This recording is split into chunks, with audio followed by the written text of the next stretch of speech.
Hope Shifa nakawombe owa program wewunyisa omwagalwawo eyavaayo kutambuliranga ku mazima n'okukugusisanga ensonga kale nno tumugoberere tetugenda kwejjusa. Wow. Bannange tweyanze. Sokoleka entuusa obubaka bwange. The trend oba oli mukazi oba oli musajja. Tweyanza nnyo tweyanzeege for today. Ne munaye tubuzaayo miliyoni 3 tuyimirizeewo omukolo. Ffe tukimanyi nga si bya kusudiya na bya basudiya nti bankuba kyeyo be balina kaki kasente. Bane mukyogeza amaanyi. Bankuba kyeyo be balina kaki kasente. Bambi tubadde tusabayo akakadde. Bw'otuwaayo akakadde. Nze mmanyaga amannya g'abagagga. Ate bali ku kyeyo fa bali eno tuli banaku. Otegeera. The trend ani omulala abadde ku YouTube niwagaba. Thank you so much. Webale butatusiba wano enono gye tuli gye mulaba wala. Wale ole tuva wano meeting ne tutuuke wakasaawa 8. Ate ezo ng'oli ku speed. Yes. Otegeera. Gateri jam. Kati ate twagala tuweze wano emitwalo 3 tetugenda kugalawo meeting kati giweze mmeka 3. So niwagaba tweyanza nnyo tweyanzeege webale nnyo webale ddala naye nkimanyi naawe singa baga nti kibuuka afudde osobola oleetayo amabuga agakakadde gampe ku lwa gaadi agampe ku lwa gaadi bwe nfa nga tebagamusaba osegedde aba yaleeta. So atuwadde gwe twongera okukola ki okusaba si mu bubi mbagaye nange bwe babinkola. Osegedde ne bwe tuba wano mu meeting bwe nfuuwa omuntu n'omulala gy'aba ayagala nkole ki tasobola kulowooleza mu menta era ga njagala ibula nanga mpe sente mu mutima nange njagala mpe sente kati etteeka bwe liri bw'ogaba Gaba kusaba eki endala si mu bubi. Yes. Otegeera. So buli atuwadde tusaba otwongereyo ku ssente kubamba nkimanyi nti oba oyagalize ensonga gye tuliko ekola eki egende mu maaso. Amen. The fact that oba ogyagaliza buli otuwa entono tuyinza obbisazaamu ne tugaaka tuzibaddize naye tuyinza olemerwa abamu obbaddize. So tosobola tuwa nga kyoyagaliza tusazeemu oba oyagala omukolo tukukole ki gende mu maaso. So tusabayo kasente tubuzayo sente meka milisenti tuve wano. Wow. Bana yekubireko mbugalo. Era ddala wekubireko mbugalo. Mumanyi nkyogedde nenga nange ndabanga ekitasoboka. Gomanyo ga abantu nti abagamba tusobola muwanike bona ne bagaana. Ne bagamba tedi kisoboka ate nabo ne bagaana. Ate ne mbaga nti mugaite kisoboka ate nawo ne bagaana. Amaanyi ne gaddamu. Osegeera. Bana tubuzayo nusu kanaana. Tuve wano.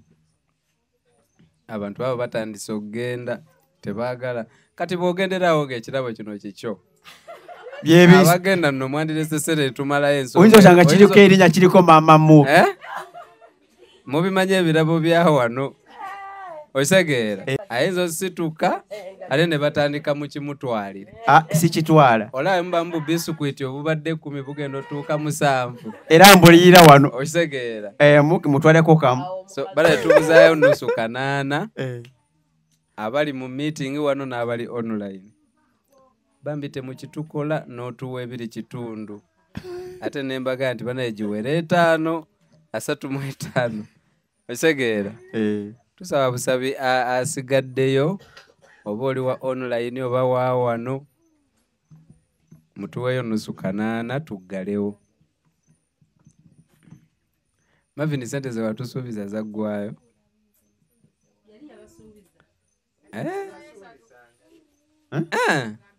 Ani yatusuubiza Junior? Junior tubuzayo nusu kanaana tokooye eno. Akoye baka Junior tanakoowa. Junior entertainment yawedde mutujje kumuguwa tuve wano. Bana obugalo banna. Wow. Zisooke zituuke. Menta tuweereze ku ssente tozimba mutima. Zonna oba zaffe. Bannange tweyanza. Tuzaye 13 tuve wano. Nkuwadde kameka 5 2.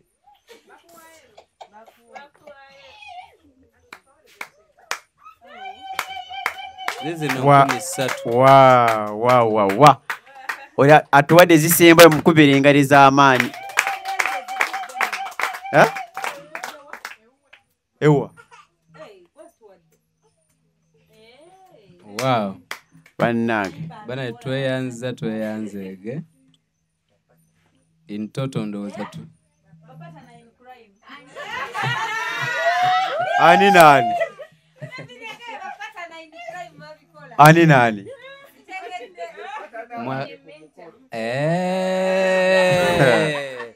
Badde maitu yagala tandika wano bya kisiru.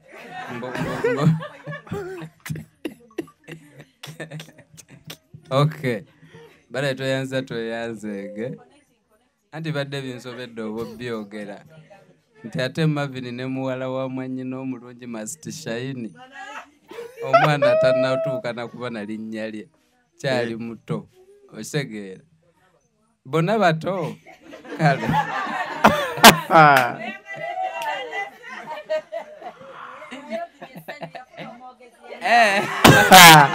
Waliyo mwogezi we. Bonna bato. Musa. Okay. Musa oyisaawo ki? Bana tweyanziza. Wanji mami. Mumukubire mbugalo nga tannayogera. Oyo mugagga. Leero siri mugagga. Neyanzeege. Ekyamazima onnyambi. Nina erinnyo ate nga nalwaza omwana wange mulwadde nnyo tubadde mu ddwaliro. Naye nga erinnyo linnuma naye nga ngamba kaasooka okujjanjaba mwana. Ezzere zo mpadde enda kukuula erinnyo. Neyanzeege. Kati bannange ekintu kino kyempisaawo omukisa gwazze mu bakka. Bw'oba olina omwana ne bw'aba nga asoma. Omusomo guno gwe mbagamba gutandika essaawa 8 naye osobola okumusabirawo obudde ku ssomero. N'avaayo essaawa 9 n'agenda atwetamu kuba n'abaana ato gye bali. Bannaaye bamaama ng'oyagala okuyiga enviiri, ng'oyagala okuyiga ekyalaani, kola ki? Jangu okunaku olw'Emmande essaawa 8, olunaku olwokusatu essaawa 8. Enviiri okuziyiga bannaaye kitwala ssente nnyingi. Naye bw'ola nga tufunye omukisa guzze mu kitundu gwa bwereere. Bannaaye twenyigiremu. Muyigiriza wasayidi. Twenyigiremu wali ku kanisa ey'Okatimba. Wali mbalokole tusoma. Abakyala nga wayiga enviiri nga toyina bbaluwa, nze ekyangoba mu ttawuni bbaluwa. Oyo ky'omukazi n'akwezingako ne bakubuuza gye wayigira enviiri. Butuufu ebyaddala. Bino ebizigo bye tukozesa abakazi bannaye bya bulawo. Omukazi eyo ky'omukazi yawera ennemba n'omukazi nga tayina bbaluwa. Gwe tojja kuva eno okwata ekizigo ky'ombu kubanga nayiga nga toyina bukakafu bulaga, toyina na bbaluwa. Okola omukazi enviiri kizigo kimwoke gy'ogenda okukoma si kumbi. N'omukisa guba guzze gwe genda oyige.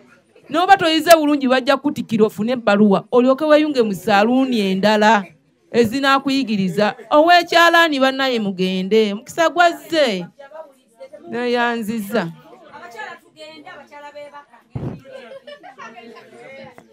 Twakazindaalo. Tweyanziza. Ndowooza abakyala muwulidde. Mugende muyige. Oba basabeeyo akasente katono.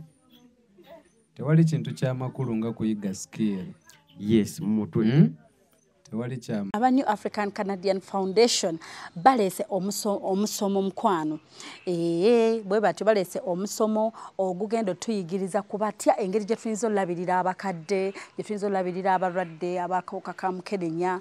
Balese omusomo guno gendo okuyigiriza ebintu bingi nnyo mukwano. Era nga omusomo ogwo gubeerawo buli December ne June era ng'ogwa December bo baamala dda twabafuna dda like we are closed for December naye nga abandyagadde okubeera naffe e Canada mu June ennaku z'omwezi nga 28 mpaka nga 3 tulina otandika kati that is 2025 mbagambye June 28th up to 30th 2025 abagenda okubeera naffe mukwano mukube ku namba mukubire omukyala Kathe Kabiite abere nga ate ayongera bategeeza details tugenda kubeera Toronto Canada Banquet Hall 237 Sackville we tugenda okubeera era nga mukwano nyongera okujjukiza nti New Afro Canadian Foundation bokka be bakikwasaganya mukwano osobola okubanga ogende Canada wegatta ku musomo guno ogugenda okubaawo dates bagambye registration fee byonna ogenda kuba obitegeera nkusaba okube ku namba ya Kathe Kabiite abeere nga ate akunnyonnyola details ezisingakaawo mujja kumbuuza eri ku WhatsApp yes enamba eri ku WhatsApp mukwano bakubire ku +1647 271 6223 njiddamu ayagala ogende Canada okubeera nga yegatta ku musomo ogwo nkugambye kuba ku +1647 271 6223 obeere nga ate obeegattako olabe bwe kitambula mukwano era nga nyongera okujjukiza abategese be ba New African Canadian Foundation details enamba y'essimu njikuwadde oba weetegereze screen ojjeko bulungi enamba so nyongero bajjukiza lwaki sibawa ate ba photographer abakabi nemba wa connection ne nga sinava wano babayise Hypex Studios obasangaawo najja nankumpi ni ya Cobbins Motel Obusabala Road ye enamba zaabwe ez'essimu basange ku +256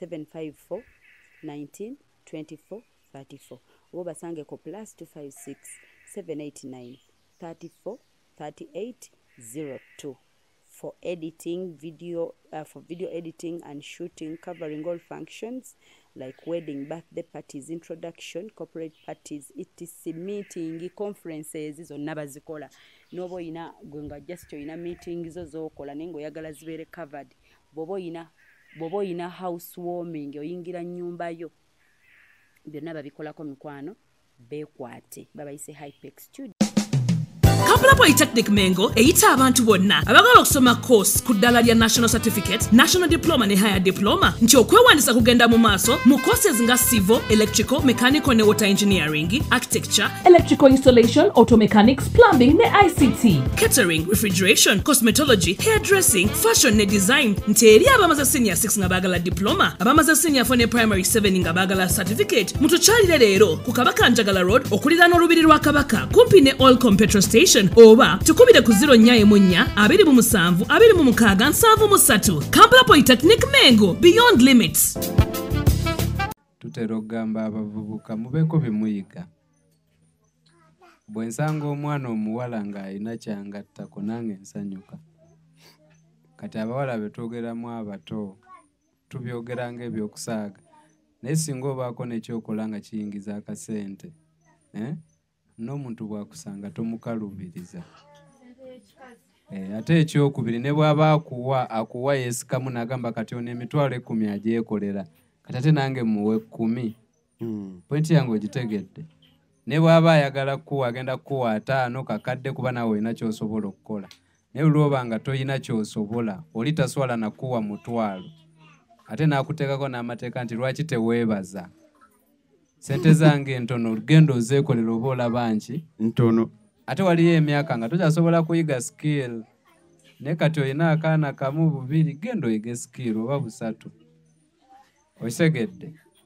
abyogera abantu ne batabyagala biwulira naye ng'ate bya makulu so abakyasoma abato mmwe musomere ddala ate era by the way mbe encouraging abazadde obutatwala baana mu bintu bya mikono nga abadde alina osoma amaleko senior 6 agende ku university omanye no mu byalo gye tubeera abantu bamanyi okwegumya omwana n'omuwoleza ne bwakoma mu senior 4 n'agenda ku byaki ku by'emikono si kituufu omulenzi akube bulooka oba agende mu lusozi asima amayinja asoma akole ki amaleko senior 6 awo yeetwale mu ebyo n'omwana omuwala bw'omuzaala olina okimanya nti ozadde muwala oyina omukolerera ye sigenda kugamba agende mayinja okitegedde newankubadde nga naye asobola naye ate ye ebikemo biba biki bingiko omuwala bw'oba omuzadde muweerere ffe tumanyi ffe abamu tufunye ssente ku online naye ate asoma tasobola okitegedde ne bw'aba agenze ku ssimu asobola kukozesaako tikitoko kubanga yeeyo okuscrollinga n'okuzina amazina gyasobola ebintu byebasobola tosobola mugamba YouTube togenda mugamba agende ku Google ayagala tikitoko luli omulembe gubadde ng'oli olugula essimu nga wakyalo nga kyasooka nteeraako WhatsApp neka ne tikitoko app kati yes baba kyetaaga oli olufuna bw'ati essimu olugimuwa funa ntya tikitoko lwaki byakwezinyaazinya bintu bibeeraawo bya okitegedde so naye singa aba yasoma asobola okukozesa opportunities eziri muki ku mulembe yes simanyi madamu Shifo oba siri technical mu bintu bya gaba kirabo simanyi bwe bakikola malirize okay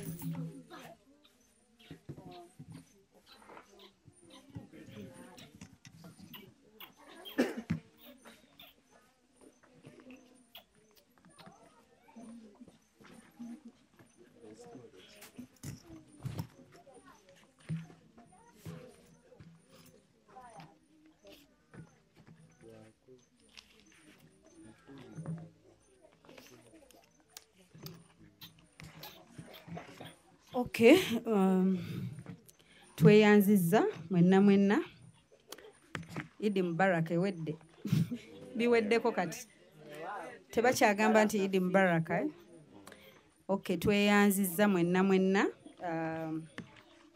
naffe tubadde tetusobola for the first time ndowooza lwensoso obutalyako Idi ne maama wange ne family leero ne bwemba nakoledde embalala nga nina surprise nzirayo ne bano bakimanyi ne bano era twagirya ffenna ewaka ewedde so sandigiridde n'entereerayo ebyaddala ne bwe nandigenze ne mami wali ekaabuuma nandibadde omutima teguli wamu era bwe yaŋŋambye program ki ne batabani bo nga mbuuza bano ne mugamba mami ffe tuli gundi Dundu ewa Gaadi.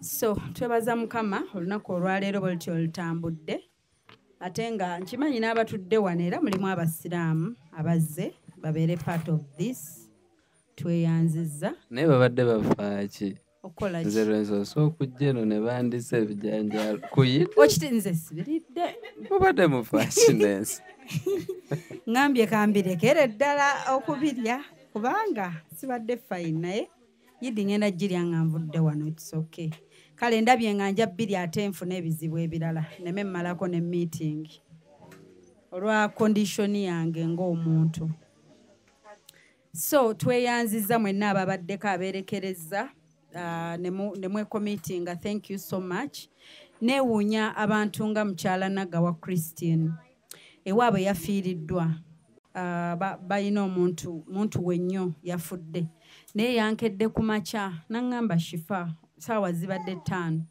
naŋŋamba okola kyeko oli muyidiyo nkusumbuye ng'omuntu era kemekkereza alabe olunaku lwo lunaaba lutya ne mugamba neewonkubiridde ndi mu kwambala nsimbula kugenda Ddundu naga Shifa era ogenda kale kankuwe chairman's bag ne ssente za team Don kati kitegeeza omuntu bw'atyo muba mwafuuka part of her aba abakonsidalinga era nga bw'ogambye nange njagala nnyo mulabako nga bw'ogambye nti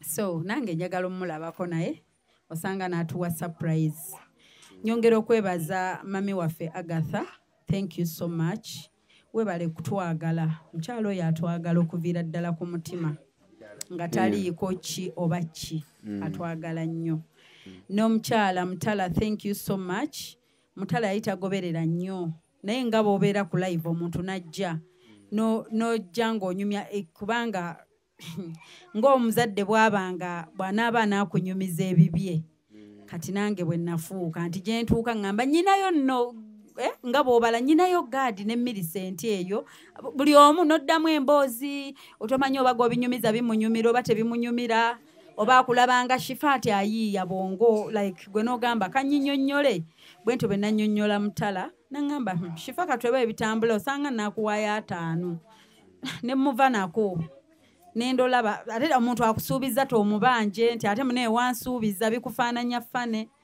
mbadde ndi awo ku live nakola ki natuteerako so thank you so much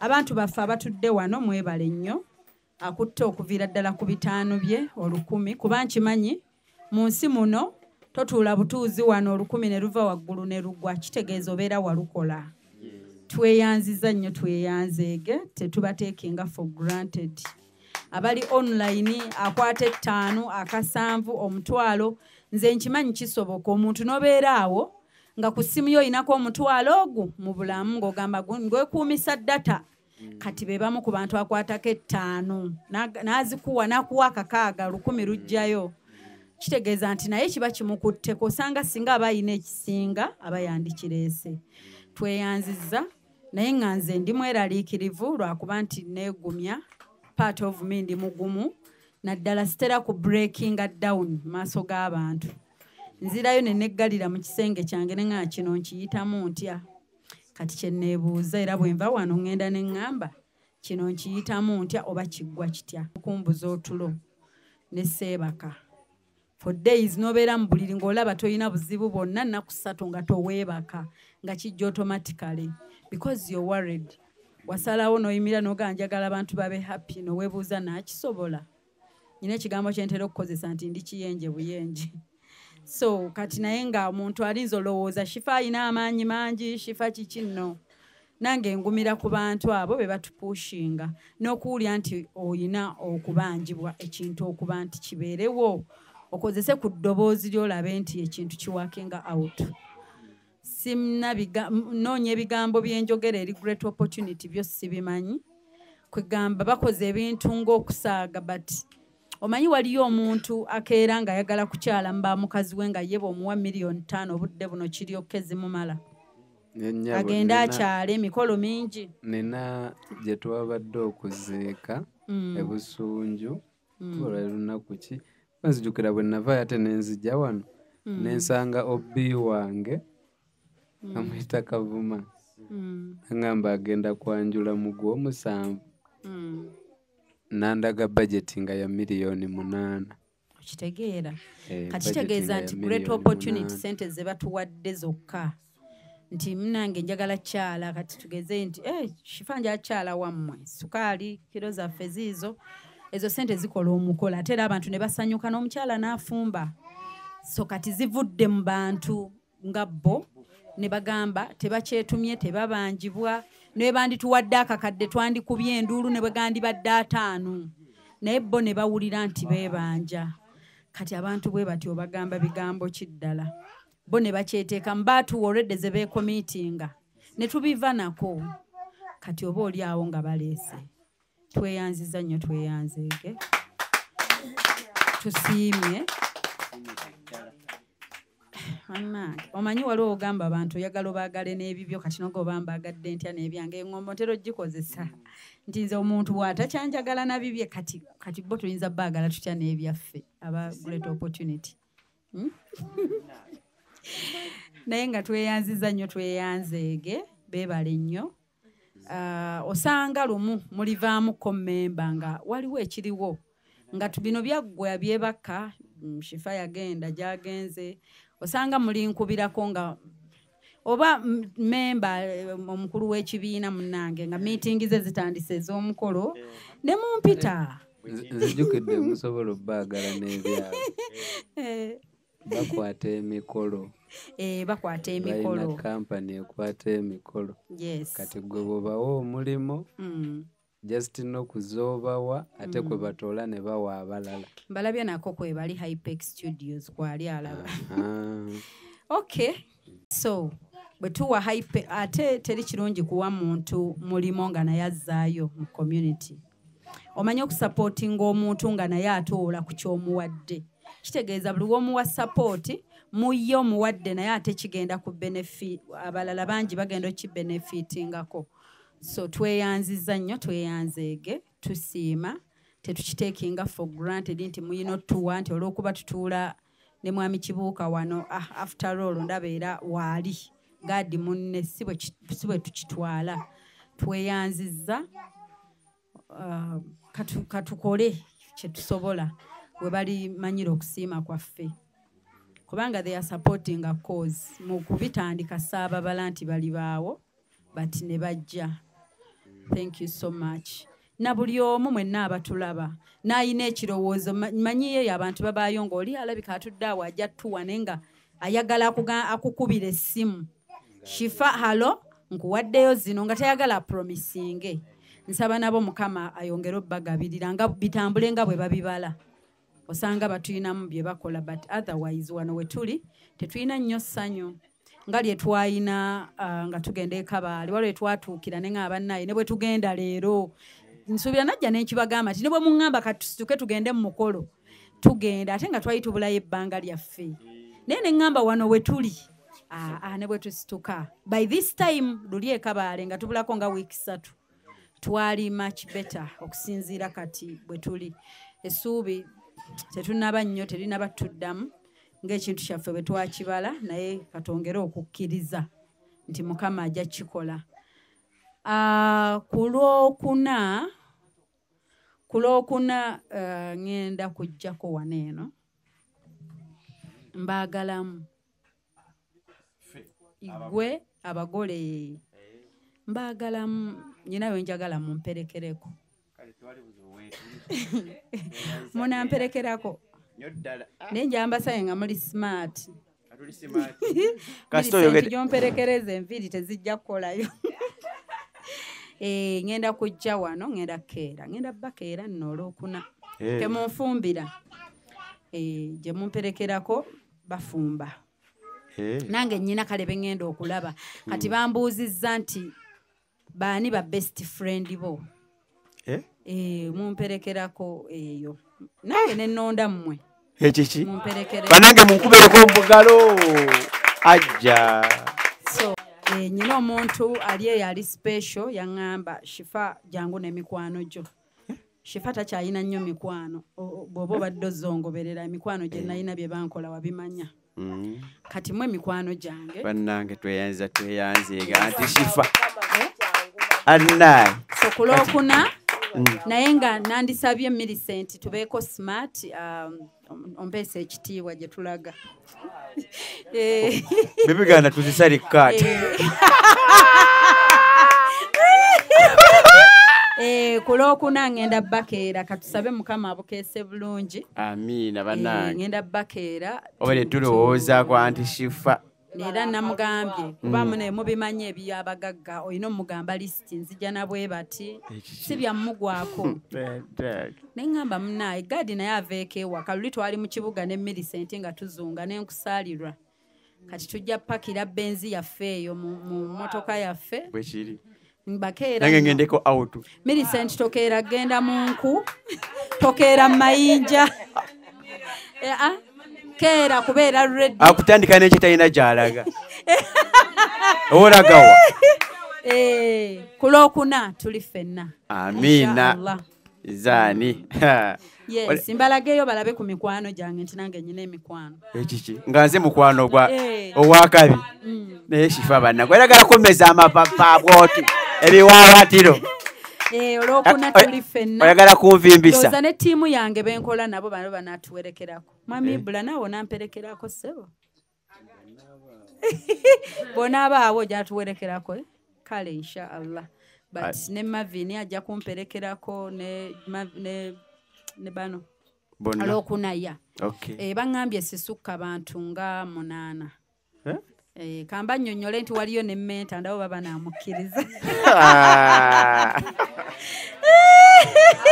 yes ne Vice naye kamwogereko ŋŋambeyo ŋŋambe nti munaye muleseeyo owa Vibe meeting zaffe tezinsaze naye ng'abatulaba mwenna annange abakomenti nze bane walwadde bakomenti nga Shifa tubanje shaliyo bawagifunye bannange shalia nagifunye temubanja ceasefire haji yabikoze shalia era kwezo kwe nafisiza nente tibakulaba nga bwoli simati nga namesemalero Yosobola kusimayiringa nga haji yabikoze abuziza ye shalia yakakadde kati fa abakyala abali hard working toyogera ze nnyini oyongeramu kati n'ogula gy'oguze then zirenda n'oziteeka mu business ate ne zizaala ukitegeera otoolako sente yakikyala ey'ekisajja kasite etuuka mu y'ekikyala eba etuukirawo naye nga mikwano musupportinga omukolo guno nga bwe biri ku budget online mumbeerako buli budde Shifa omwami ne kati mbirabyawo nga mwogera ngenda mubalaga ku lunaku lwa gaadi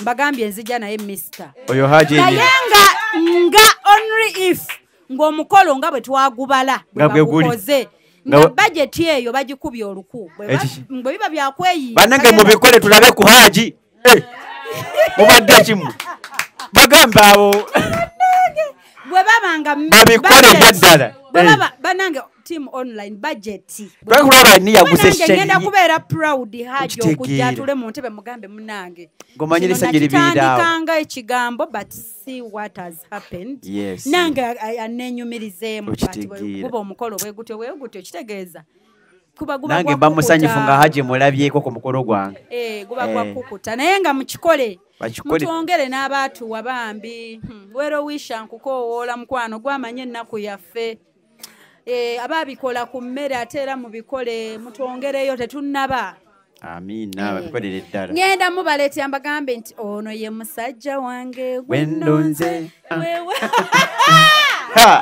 wulira ggwe obaka bakateekemu katweyimbere ebbanga lyonna lye mumpagidde nayingira industry at 18 years mugenda buuza kati nyina mmeka ejo mpaka leero kuva mwanda baba bampagira nga nzanya kamuvinde kansome nga ndi mwana muto nkyasoma na secondary nga nzanya filimu eyasooka eyo Kidende ne mumpagira awo nnabu kituyimbya akayimba ne lutalo nga ndi muto tirutude sibalagangako muntu ku mukolo gwa gaadi ngendo kikola engalo nabona ne bazikuba engalo ezo okuvaalo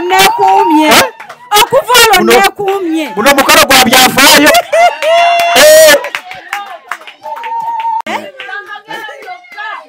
ngenda kikola tuyinza n'okwambala engoye ezifaanagana nga Rema Namuza nataswala kulimba kuyidi nimbyaki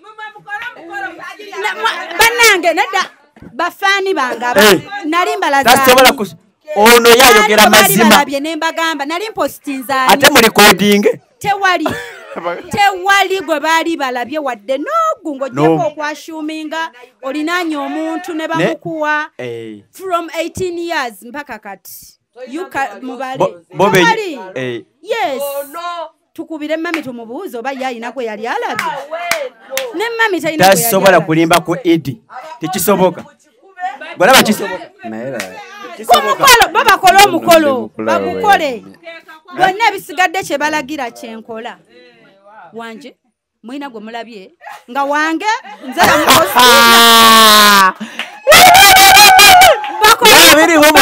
bamma bakola omukolo gwa gaadi mbagambe awo mugenda bammwe abammanja ebyaddala obanki bamuki kyenjogera obanki guno omukolo gwa byafaayo bannange bagukole bulikyo ebyo nabyo mbadde mugamba bambi Shifa tuzaalire ngenda mubazaalira ebiki anti bamunsaba banga babanja buli comment obwedda balioko bayiwa comment kiggwa ku olwo 26 ate eri babikole obikole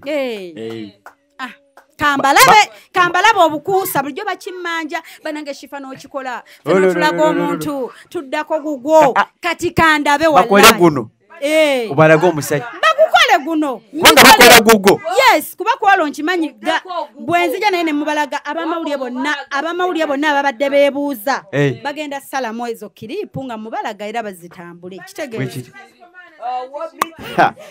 bannange gadi nga yeesiime bwekeki ebyo byonna mubiraba mukole guno bakole guno zina kutuula wano meeting zituula wano teri walala awo nedda kitegeeza muntu kitegeeza ngenda kubanga ne meeting ez'emirundi nga nyina ezeeno nyina ez'abafamire baffe ekyotera abeere bajazituuza faani bange kati ate mu bafaani ne ba friends nyina aba firimu nyina aba TV nyina ne mbayimbi kati ezo nazo meeting ndala bagivuge bajete ku kasaawe wali ku Sentulu kitegeeza n'obusiki nyina okola akeeno nkola ak'ekyotere eka n'ak'ekampala fete twagala kumanya anti neeri baba bannwanira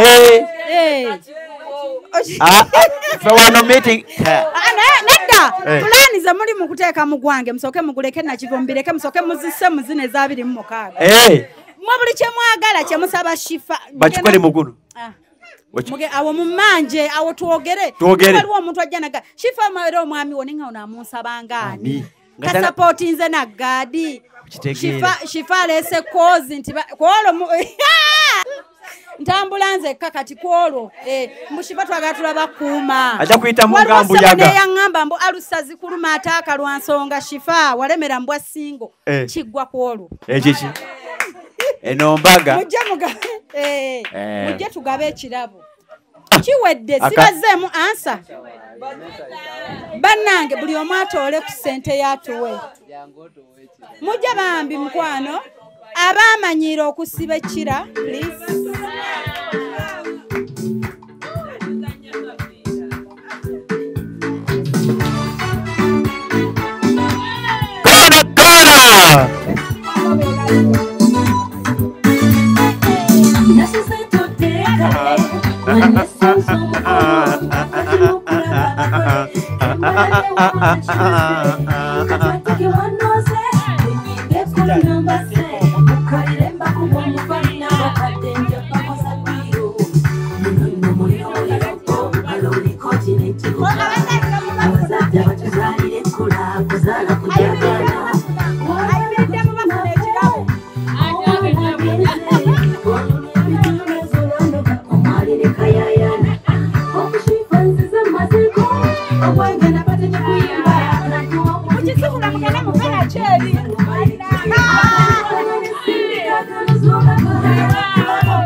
simayiringa ate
Oh,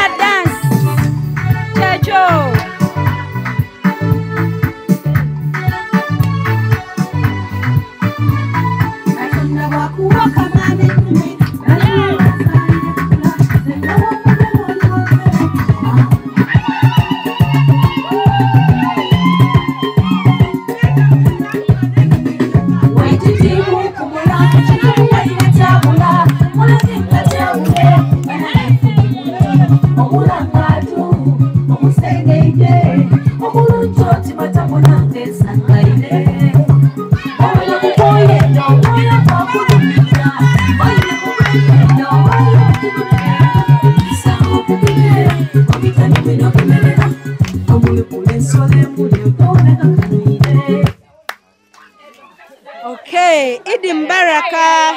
Idi Mbaraka.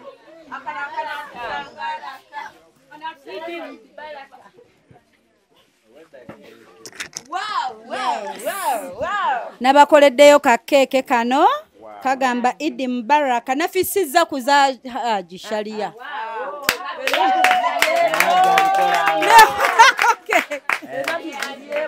Era mumusabire essaala nga mpitirivu kubanga munnange tezavudde musawe zavudde ku ezo wala wajja baawaawo ekirala ekibaawo mpaka mwaka gujja kati waliwo ebirala wano ebirala ebibaawo nnaku enkulu zikyajja bingi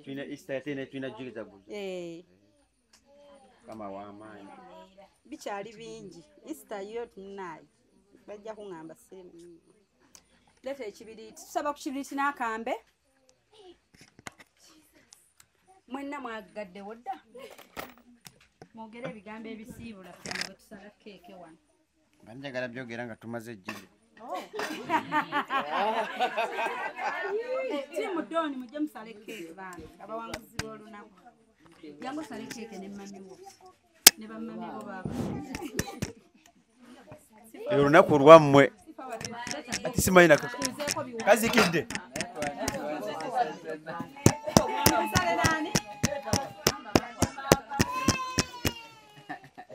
musabula buweddeko omumama we omulala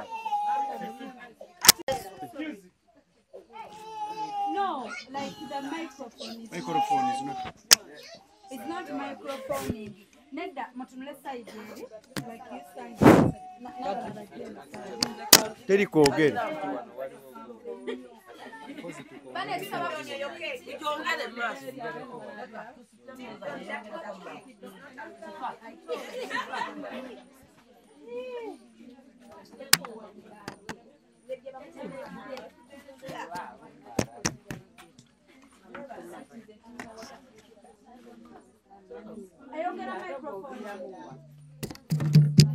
ekomi yes tano nya satu biri emu zero yes Idi Mbaraka Idi Mbaraka Idi Mbaraka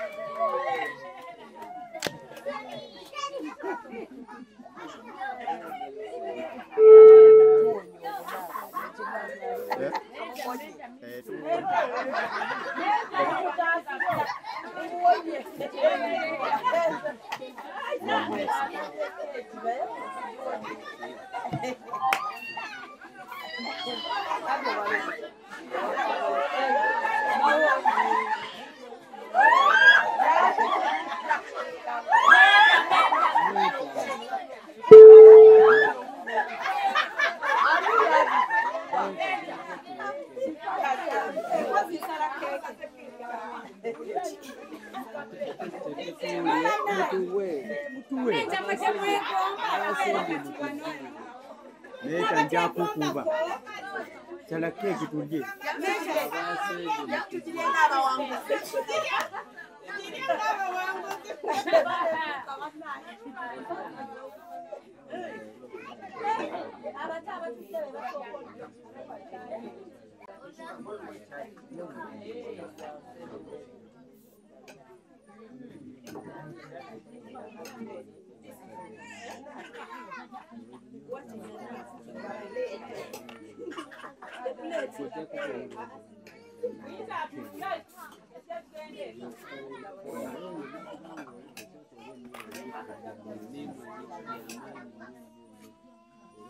Tim Doni. Chicha.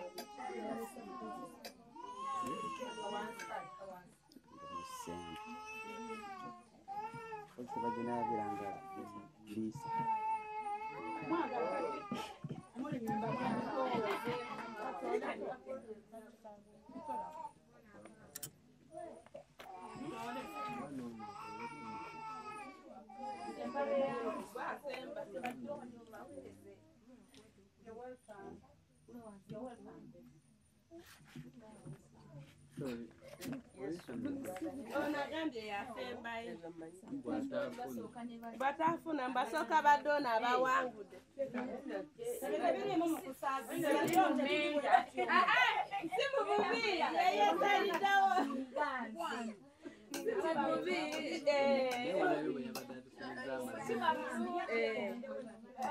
nagamba yimirira konze nzirya naye nayimiridde nakuwadde bayimba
You've got.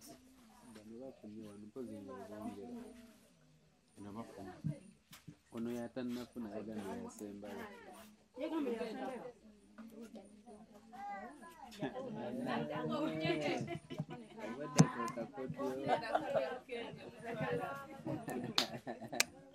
Bana balina obukodyo abo.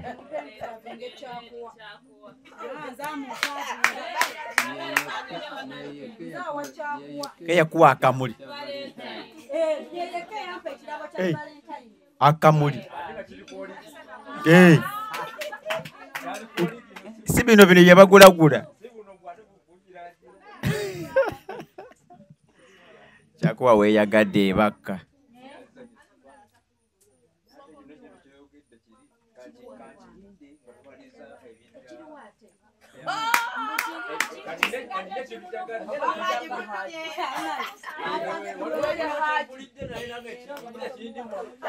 Kikutuddemu. Kiriza olye keeke gwe kikutuulemu.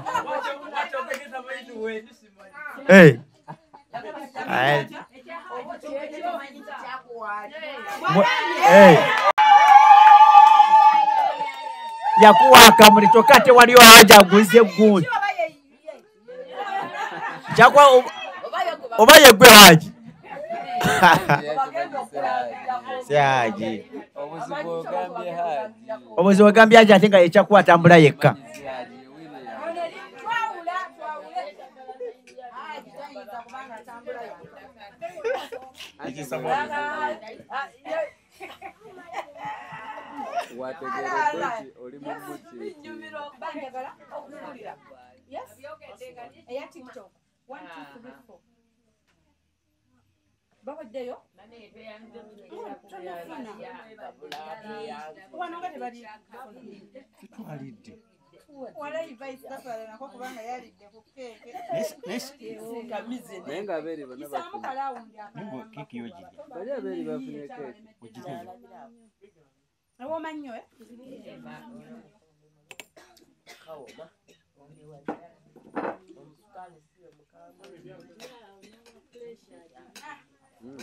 Bono wa pressure ajirya.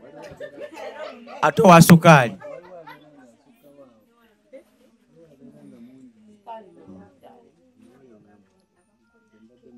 Nze munange byokwawula keke byansobera ze sibimanyi. Nze ndya buli.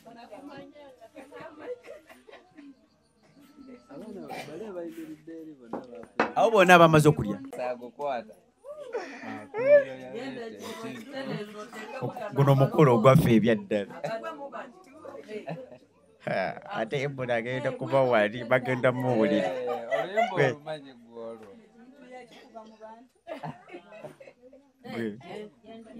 Sibaira kumbaye. Aleta surprise.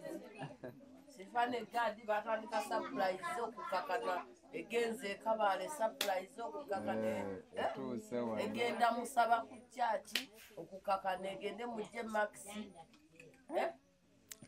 ono gadi baba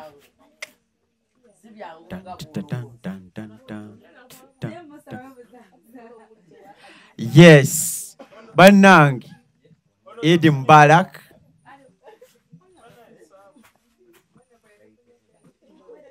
banange tukubire shifo obugala twetedde ku Eid ebakka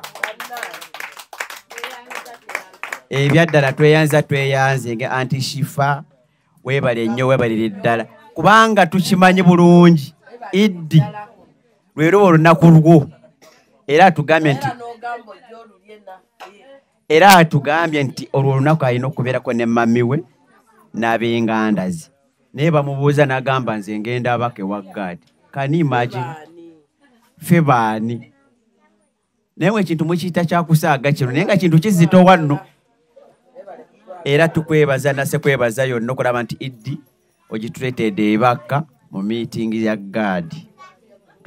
Tweyanze ge bannange mami Shifa leero tukuliddeko Eid ffe naye nga tusonyiwe bwatyo Katonda bwe yakola ki bwe yasalawo nti Eid tulina ogiriira wano. Yes, ntwala okwebaza abatuuze ab'olwaleero mwenna abaza olwaleero mu bungi bwe muti naye nga temuseguka bannange mwekubireko mu bugalo ate mwebale kwagala gadi ne Millicent ebyaddala kubanga zino meeting zo ndowooza za njawulo muko gadde okubanga nga bwe mundaba wano abamanyi nga ntambula awo nusanga ntuuza abantu tebaseguka. Kitiibwa kya Mukama mwebale kunjagala ebyaddala mumpa amazzi tegesobola kusuula kweyadde enjala olunaku n'olwo ne bwe nkuba amasimu agali mu kirimba gamba gwe sirina zaakulya ozireeterawo okitegeera ekyo kubanga agali awamu gekakola ki so okwagala okwo kwannama ddala mwebale nnyo mwebalire ddala. Yes, ntwala okwebaza ababali online mikwano gyaffe YouTubers, TikTok, Facebook bona batulaba bannange mwebale kubeera naffe mu meeting nga bwe twatandise ssaawa 7 nakati nga mukyali naffe ate ne mutuwagira mwebale kutuwagira mwebale kubeera mu meeting bannange. Aunt Agatha ono gundisi aba New African Canadian Foundation balese omusomo mukwano bwe batyo balese omusomo ogugendo tuyigiriza kubatya engeri gye tuyinza olabirira abakadde gye tuyinza olabirira abalwadde abakawuka ka mukenenya balese omusomo guno gendo kuyigiriza ebintu bingi nnyo mukwano era nga omusomo ogwo gubeerawo buli December ne June era nga ogwa December bo baamala dda twabafuna dda like we are closed for December naye nga abandyagadde okubeera naffe e Canada mu June ennaku z'omwezi nga 28 mpaka nga 3 tulina okutandika kati that is 2025 mbagambye June 28th up to 30th 2025 abagenda okubeera naffe mukwano mukube ku namba mukubire omukyala Kathy Kabiite abeere nga ate ayongera obategeeza details. Tugenda kubeera Toronto, Canada, Banquet Hall 237 Sackville we tugenda okubeera era nga mukwano nyongera okujjukiza nti New Afro Canadian Foundation bokka be bakikwasaganya mukwano osobole okubanga ogende Canada wegatta ku musomo guno ogugenda okubaawo date zibagambye registration fee byonna ogenda kuba obitegeera nkusaba okube ku namba ya Kathy Kabiite abeere nga ate akunnyonnyola details ezisingako awo mujja kumbuuza eri ku WhatsApp. Yes, enamba eri ku WhatsApp mukwano bakubire ku +1647 271 6223 njiddamu ayagala ogende Canada okubeera nga yegatta ku musomo ogwo nkugambye kuba ku +1647 271 6223 obeere nga ate obeegattako olabe bwe kitambula mukwano era nga nyongera okujjukiza abategese be ba New African Canadian Foundation details enamba y'essimu njikuwadde oba weetegereze screen ojjeko bulungi ennamba. So nyongero bajjukiza lwaki sibawa ate baphotographer abakabi nemba wa connection ne nga sinava wano babayise Hypex Studios obasanga awo najja nankumpi ni Jacobins Motel Busabala Road ye enamba zaabwe ez'essimu basange ku +256 754 19 24 34 oba basange ku +256 789 34 38 02 for editing video for video editing and shooting covering all functions like wedding, birthday parties, introduction, corporate parties, etc, meeting, conferences zonna bazikola. Nobo ina gwenga just ina meetings zozokola nengo yagala zibere covered. Bobo ina housewarming oyingira nyumba yo. Byonna babikolako mikwano bekwate babayise Hypex Studio.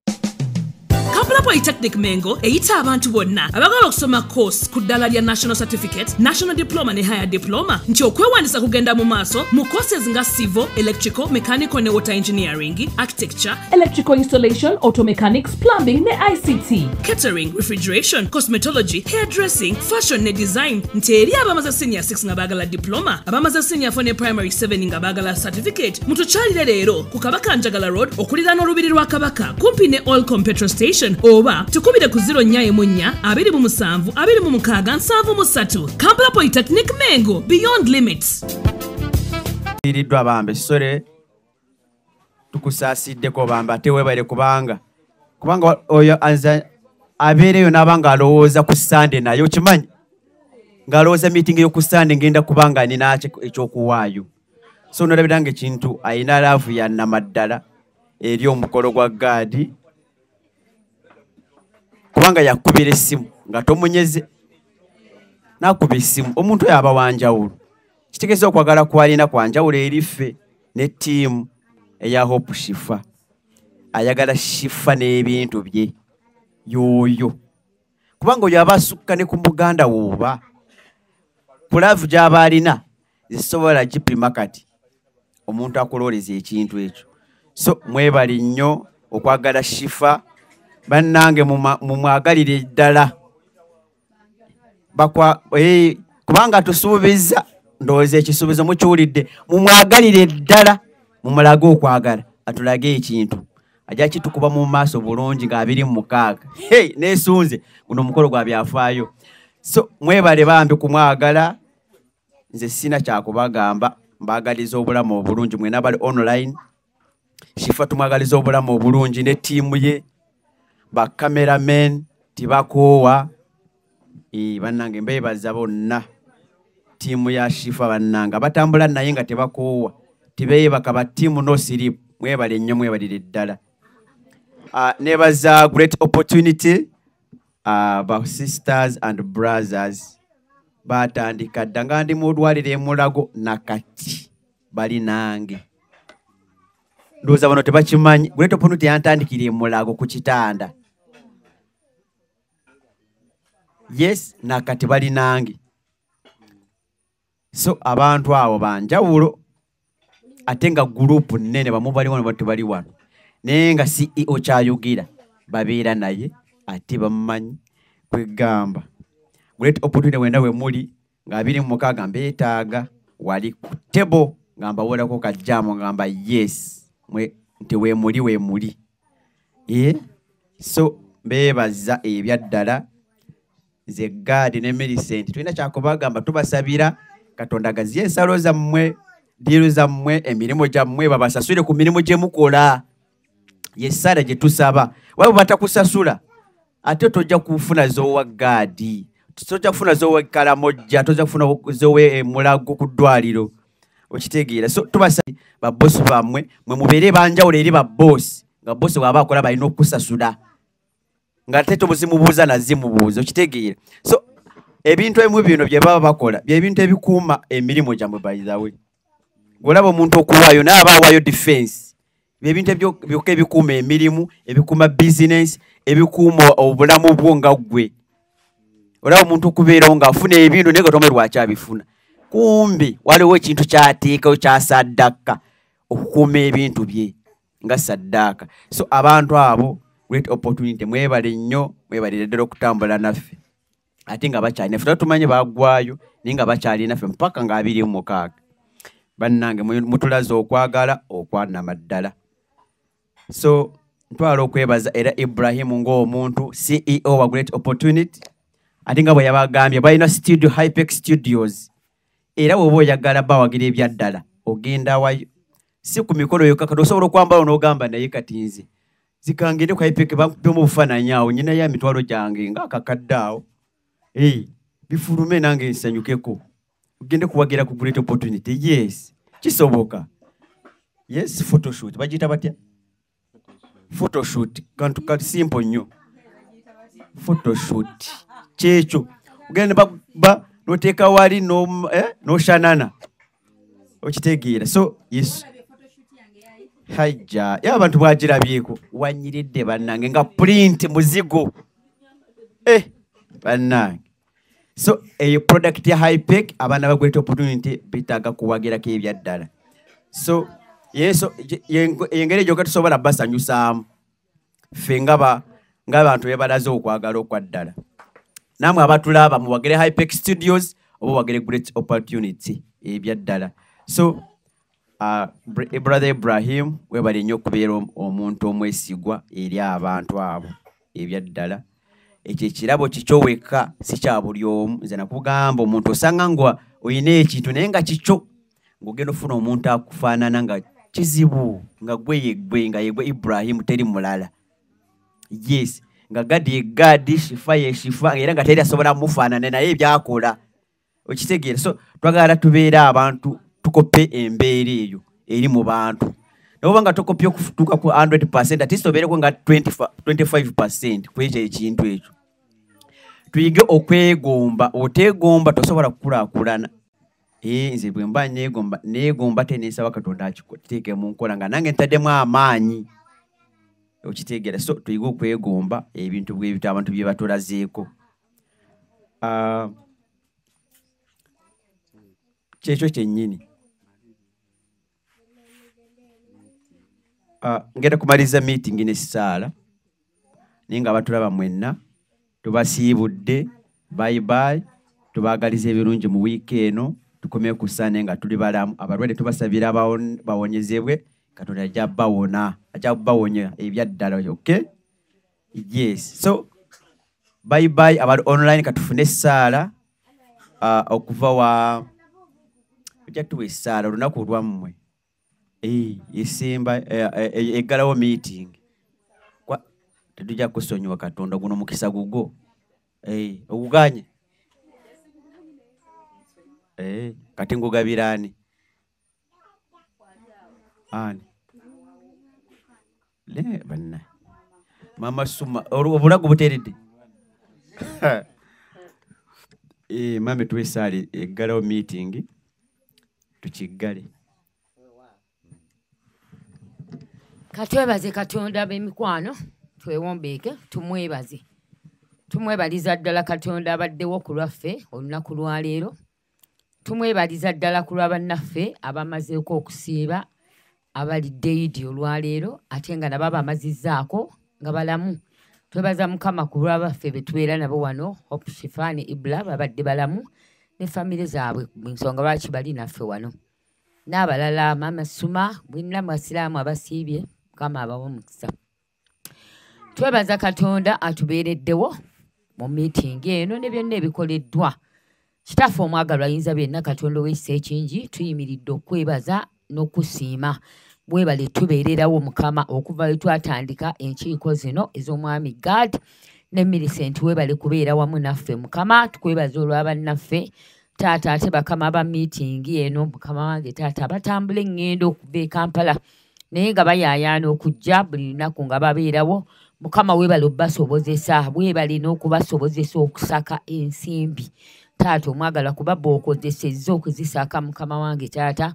Kwebaza n'olw'abantu beebakka bonna ababadde abawagizi ababaddewo mu buliwo abalina bye batodde Mukama wange taata batodde ensimbi taata bawa omukisa. Abatassa emikwano nabo bawa omukisa. Tukkiriza Katonda waffe omwagalwa nti ogenda tuwanguza kubanga bw'otandika omaliriza gwe yawa omukyala Sifa okutandika ekintu kino. Taata watuyise ekabaala omukolo ne guba mulungi ddala, togenda tulekerera na guno genda kubanga ekirooto kye bwe kiri bw'ogenda okituukiriza mu linnya lya Mukama waffe Yesu. Akubye omulanga naye taata omutukuvu tumanyi nti owulira, tukwegayiridde yongera otuggulirawo enzigi ezivaamu ensimbi ezinasobola okumala omukono guno nga gukuweesa ekitiibwa nga bwe baagutegekanga ekirooto gyabwe bwe kiri. Kitaffe omwagalwa tukwebaza olw'abantu abo abali ku online bambi abali ebweru abeewaayo beerekereza obudde beerekerera ssente zaabwe ne batuweereza ne batuyamba. Mukama bawa omukisa bonna bye Mukama wange nga tebasookondiddwa naye ne batoola byonna n'okumalirira kwabwe. Baddizeewo ssebo twongera okubasabira ongera obbagabirira ate era bongera otugabirira okutuusa we tunaaba nga tutuuse ku buwanguzi. Kitaffe omwagalwa ayinza byenna, taata nno munnange tukwebaza ku lw'abakka. Taata bakka mulimu obulwadde bungi ddala, abaana bangi balwadde n'abakulu balwadde, naye taata tukwegayirira ogolole omukono gwo owonye buli nnyumba Mukama omuli abalwadde n'abali wano bonna badde wano basinga abaana balwadde, naye ekisa kyo Mukama leka kiwonye kubanga yegwe Katonda atalina kikulema. Taata omwagalwa tukwebaza olwa bannaffe abagenda okutambula, tubatadde emikono gyo. Batugambye oluusi batuuka ssaawa 8 ne ssaawa 8 Mukama wange batuuka batya okuggyako nga gwo bakuumye. Taffe tubatadde emikono gyo era nga bagenda okutandika olugendo olwo bakulembere. Batuwadde olunaku olwokuna balwanjudde wano mu lukiiko nga lunaku lwa muwendo mungi, balina we bagenda okulaga nga ate babaaniriza nga abagenyi. Taffe omwagalwa lunaku olwo naffe tutadde emikono gyo. Taata ne mwami Gadi ne Millicent n'abaana bawerekerako tubatadde emikono gyo. Mukono gwo taata gubeere mu lunaku olwo obasobozese okuba abalamu ate balutuuke balusanyukire namu gye balaga mu linnya lya Kitaffe n'Omwana n'Omwoyo Omutukuvu. Tusabye obukuumi ku buli muntu yenna mu linnya erya Yesu Omwana Katonda omulamu. Tewali avaawo, tewali agenda okutuusa nga omukolo guno guwedde asobole okulaba ku ssanyu lino lyonna eritegekeddwa mu kifo kino. Mu linnya lya Kitaffe n'Omwana n'Omwoyo Omutukuvu etusabidde. Amiina. Ekisa kya Mukama waffe Yesu Kristo n'okwagala ku Ayi Katonda n'okussa ekimu kw'Omwoyo Omutukuvu beena ffenna n'eri baganda baffe bonna emirembe ekitaggwaawo. Amiina era amiina. Mukama abawe nnyo omukisa mwenna mwebale kubeerawo. Twenza tweyaze Jjajja Enoch Don. Yes. So meeting bwetu bwetambudde next Sunday nga wetuli paka nga 26 tulina okiggala si bwe kiri. Mwebale okuwagira ekintu.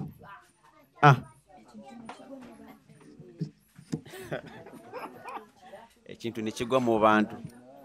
Hope Shifa Nakawombe owa program wewunyisa omwagalwawo eyavaayo okutambuliranga ku mazima n'okukugusizanga ensonga. Kale nno tumugoberere tetugenda kwejjusa.